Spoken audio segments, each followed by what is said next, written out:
میں نے کچھ لوگوں کو دیکھا ہے اگر کوئی نیک کام کر لیتے ہیں نا تو پھر وہ کہتے ہیں چونکہ میں نے کیا لہذا ساری دنیا فوراً یہ کرے.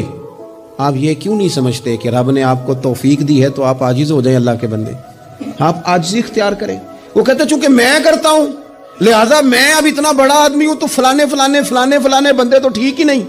حضرت سعدی شیرازی کہتے ہیں کہ تہجد کا ٹائم تھا پرانے زمانے میں نا, لوگ مسافر اکثر رات مسجدوں میں آ کے گزارتے تھے تو کہتے ہیں مسجد میں لوگ سوئے ہوئے تھے سارے, تہجد کا ٹائم تھا, میں تہجد کی نماز پڑھ رہا تھا, میرے والد بھی ساتھ تھے, تو میں نے اپنے ابا جی سے کہا یہ دیکھو کتنے بد نصیب ہیں, نفلوں کا ٹائم ہے اور یہ سوئے ہوئے ہیں. تو فرماتے ہیں میرے والد کہنے لگے کاش تو بھی سویا ہی رہتا, لوگوں کے کپڑے تو نہ پھاڑتا. او خدا کے بندے اگر تو نے پڑھی ہے تو تیرا اور رب کا رشتہ ہے, اس کی بنیاد پر تو دوسروں کو حقیر جاننے لگ گیا. علم پڑھے دا مان نہ کریے ماتا کی میں پڑھیا, او جبار کہار کہاوے متے روڑ دے میں دودھ کڑیا.